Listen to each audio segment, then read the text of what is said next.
Welcome back to Inherited Dawn, a One Piece podcast. We are breaking down the manga chapter by chapter, and today we have finally reached it. Chapter 81, Tears. And what a title! It delivers on that promise immediately. It really, really does. This is one of those chapters that defines the entire series for me. It culminates in a single moment, a single question asked by a girl who has been carrying the weight of the world on her shoulders, a question that changes everything. A request, really. A plea. After 8 years of fighting alone, Nami finally asks for help. And the way Luffy answers, it's perfect. If this is the kind of storytelling that makes you believe in the power of a found family, the kind of moment that gets you fired up, then follow our crew. We're sailing these seas every week, and there's always room for one more. Let's start at the beginning of the end, with a corrupt marine captain and a broken promise.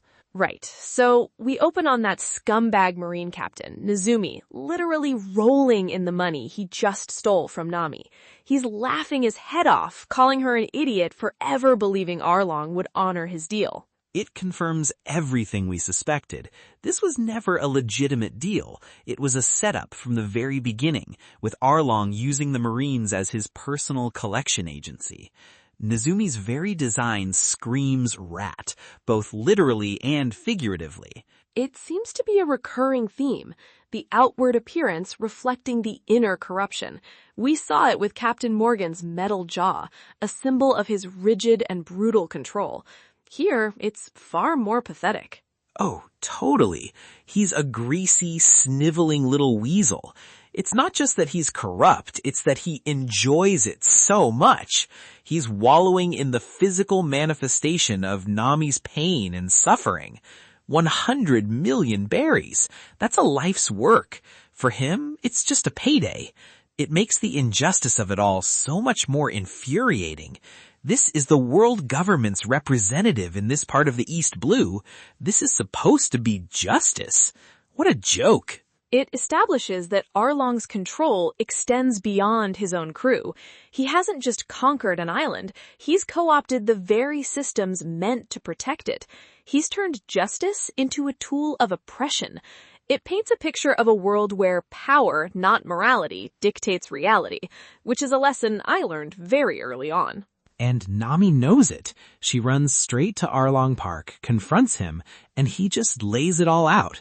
That smug, saw-nosed grin on his face. He basically says, yeah, the Marines took it. Tough luck.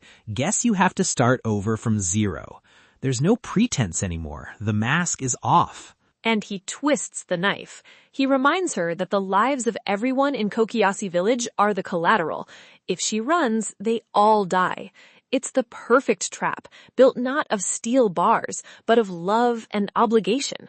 It's so much more evil than just killing them. He's not just controlling her body, he's shackling her soul to this impossible task. He's forcing her to choose her freedom and the lives of everyone she's ever loved over and over again. It's a Sisyphean punishment.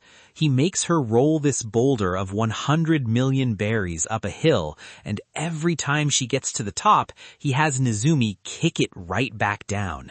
It's psychological torture, plain and simple. And he is enjoying it. He tells his crew later that he has no intention of ever letting a navigator of her skill get away. He's going to make her chart a map of the entire world for him. This elevates his villainy beyond simple greed or sadism. It's about subjugation. He doesn't just want her to work for him, he wants to own her dream. I believe Nami's dream is to draw a map of the entire world.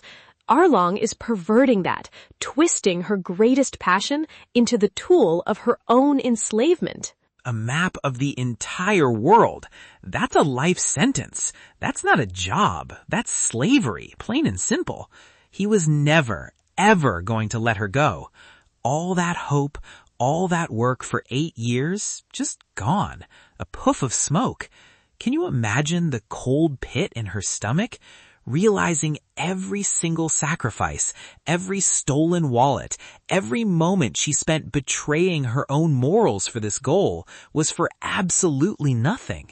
This is what makes him such a terrifying villain for this point in the story. It's not just about his physical strength, which is immense. It's his psychological cruelty. He found Nami's one weakness, her love for her village, and built a prison around it. He engineered a situation where her own best qualities, her loyalty, her perseverance, are the very things that keep her chained. And while Nami is reeling from this, the village has found out. Genzo is furious. He's had enough. He starts rallying the townspeople, telling them it's time to fight. This is the moment the dam breaks for everyone. They all knew the deal. They had agreed 8 years ago to endure it all, to let Nami carry this burden because they believed in her, because it was the only path that had a sliver of hope. They were willing to live in poverty and fear, to pay Arlong's tribute, all on the faith that Nami's solitary struggle would one day bear fruit. But seeing that hope get extinguished so cruelly, that's the final straw. They can't stand by and watch Arlong toy with Nami's heart anymore. They'd rather die on their feet than live on their knees, watching her suffer. And I get it, you know?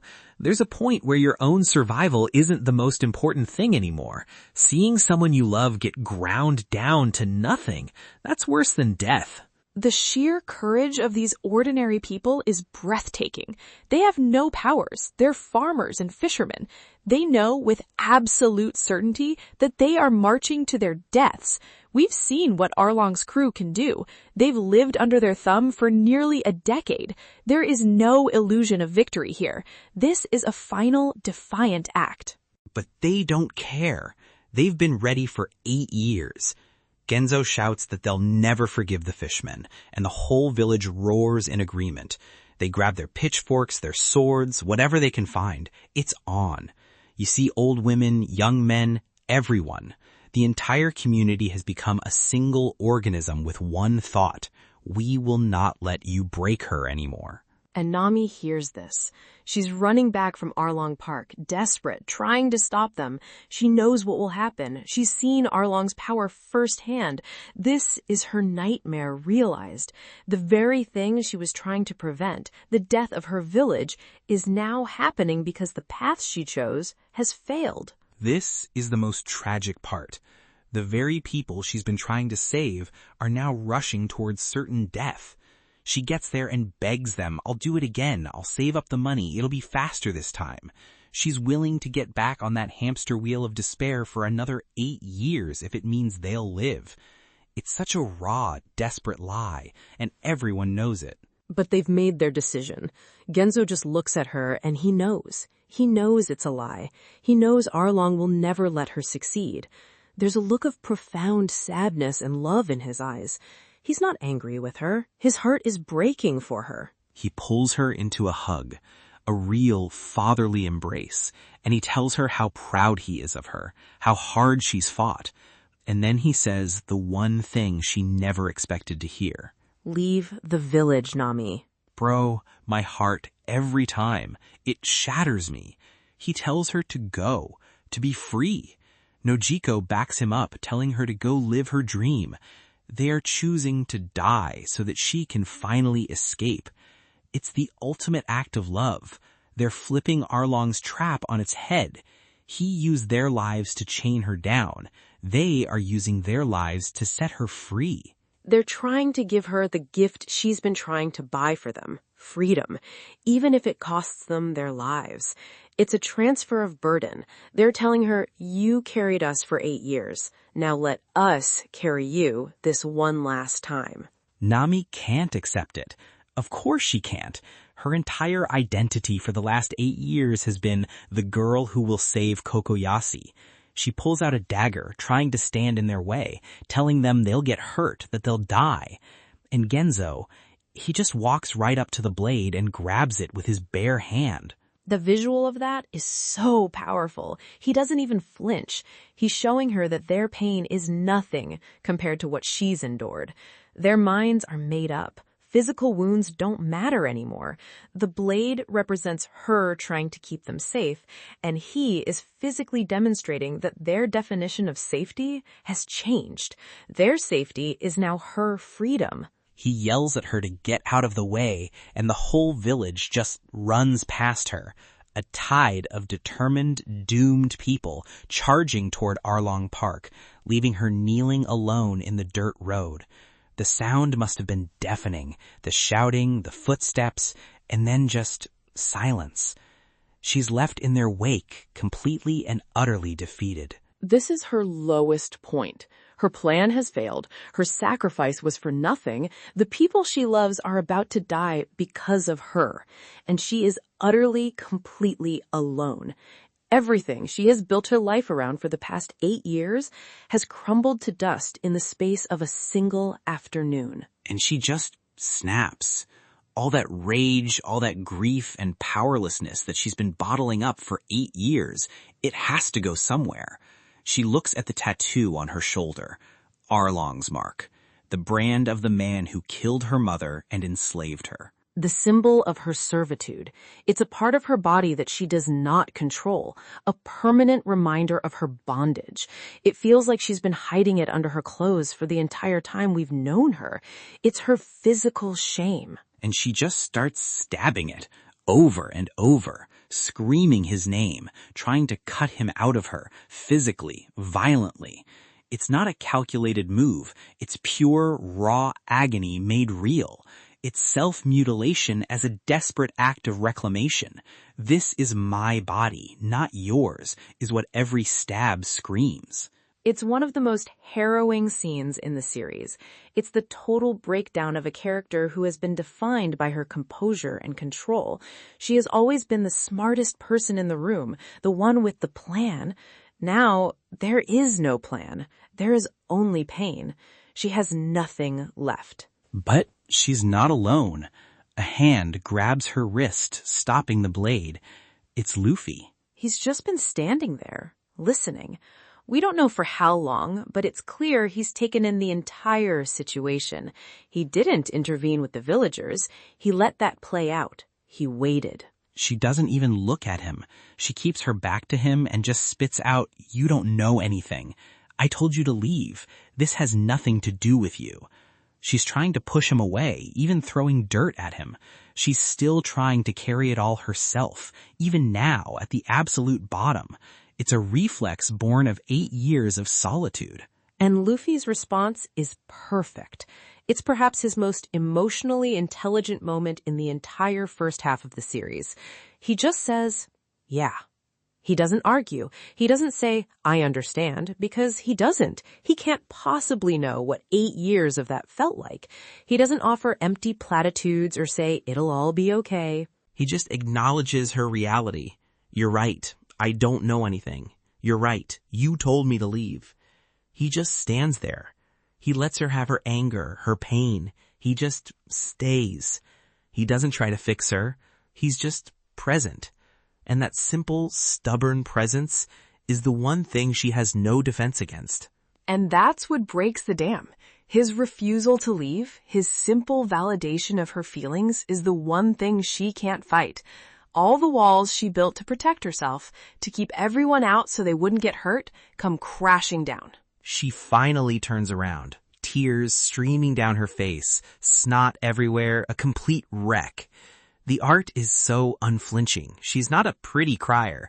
It's ugly and real and painful. And she says the words, Luffy, help me. It's a whisper, but it's the loudest thing in the entire arc. It feels like the culmination of this whole story. It is. Because for Nami, asking for help is harder than anything else she's ever done. It's an admission that she can't do it alone. It's her handing over 8 years of her pain, her hope, and her trust to this one kid she's known for a few weeks.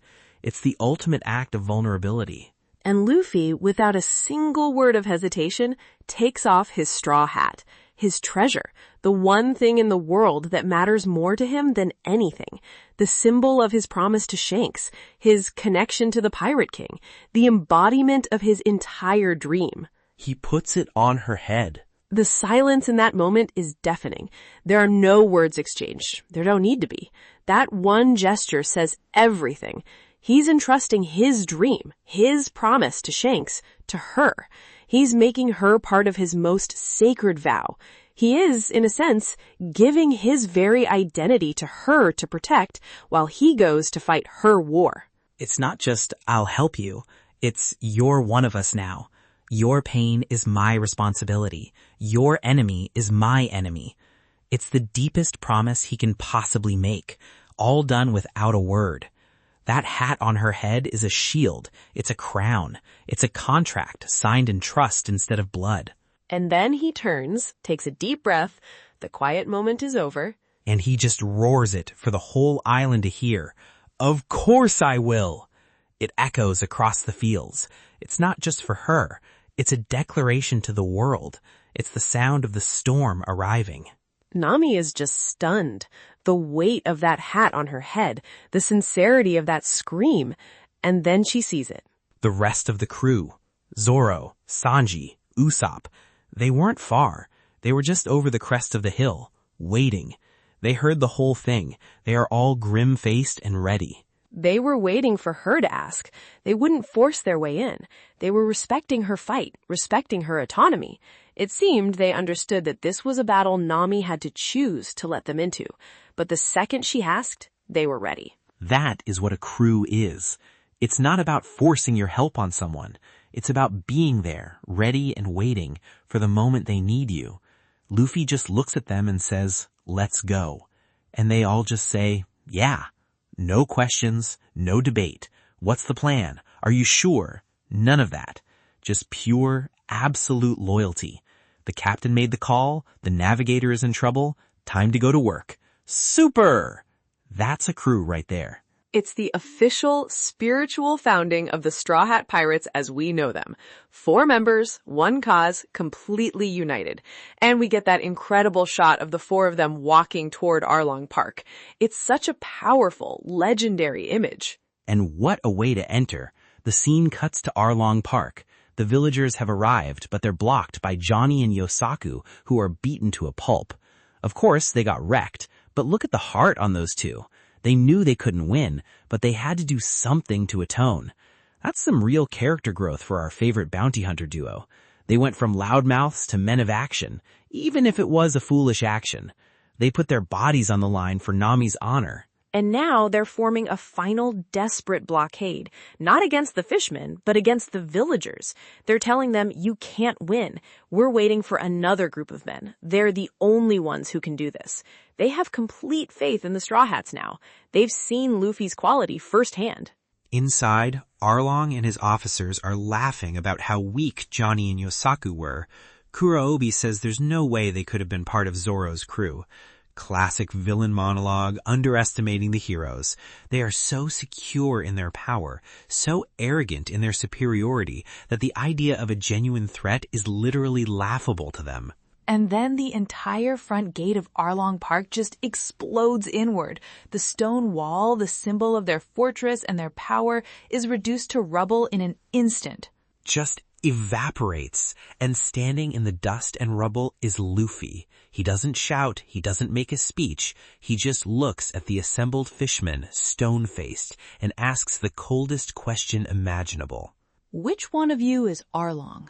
Chills. Absolute chills. This isn't the happy-go-lucky Luffy we know. This is the other side of him. This is the king. He's not asking for a conversation. He's not here to negotiate. He's asking who made his navigator cry so he can destroy them. The war has begun. What an incredible, perfect chapter.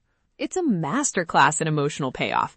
Every single plot thread in this arc, Belmare's death, Nami's promise, Genzo's protectiveness, the village's endurance, Arlong's evil, the crew's loyalty, comes together in these pages. Totally. It feels like all the dominoes were lined up and then the first one was tipped and the whole thing comes down in the most satisfying way possible. There's not a wasted panel in this entire chapter. Every line of dialogue, every expression serves to heighten the emotional crescendo. Speaking of payoffs, the author's comment this week was a bit of a tonal shift. It mentioned that the Lego Star Wars toys were coming back and he was going to buy every single one. His only problem was finding a place to display them. That's perfect. He's orchestrating one of the most emotionally devastating chapters in manga history, and in his spare time, he's just geeking out about Legos. You gotta love him. It's a great reminder that these epic stories come from people who are just passionate fans themselves. It's a nice reminder of the person behind the art, a fellow nerd. For sure. So what happens next? Where does the story go from this incredible cliffhanger? It makes you wonder how the battle for Cocoyasi Village is going to go down. I have a few theories about what pieces are being put into place. Do it. Let's hear what you've got. Robin, what's your first prediction for Chapter 82? My first prediction is that Arlong is going to completely underestimate Luffy, and he's going to pay for it immediately. He'll probably mock him, laugh at this scrawny human, and Luffy is going to land a gum-gum pistol or bazooka that sends him flying and wipes the smile right off his face. We will see genuine shock from Arlong. I love that. He has no idea what he's dealing with. My first prediction is that we get the official matchups locked in. Luffy's got Arlong, that's clear. I think we're going to see Zoro square off against Hachi, the octopus fishman. Swordsman versus swordsman, but one has 6 arms. That's a classic Zoro challenge. That feels right, which would leave Sanji to deal with Kurobi, the fishman karate master, a battle of kicking styles. My second prediction is that we will see the villagers get their moment. They won't just be spectators. I think they'll handle the fodder fishmen fighting alongside Usopp, proving that their resolve wasn't for nothing. Oh, that's good. They earned that fight. My second prediction is about Nami. She's not going to stay down. With Luffy's hat on her head, she's going to get up and contribute in her own way. She knows Arlong Park better than anyone. I predict she's going to use that knowledge to either guide the crew or set a trap that takes out a chunk of Arlong's forces. I like that a lot. She's an active participant, not a damsel in distress. Okay, my final prediction is a bit more thematic. The top room of Arlong Park, the one where Nami was forced to draw maps, is the symbol of her prison. I predict the final blow of the fight won't just defeat Arlong. It will involve Luffy utterly destroying that room and scattering her maps to the wind, truly setting her free. Bro, that is the perfect ending. It has to happen. My final prediction is for Usopp. He's been terrified this whole arc, and rightfully so, but he's here. I predict he's going to have a moment where he has to choose between running and saving someone, maybe Genzo or one of the kids, and he will choose to stand and fight, using his wits and his slingshot. It'll be a huge step for him in becoming a brave warrior of the sea. The stage is certainly set for it. All the pieces are in place for an incredible battle. It's going to be an absolute brawl, and we will be right here next week to break it all down.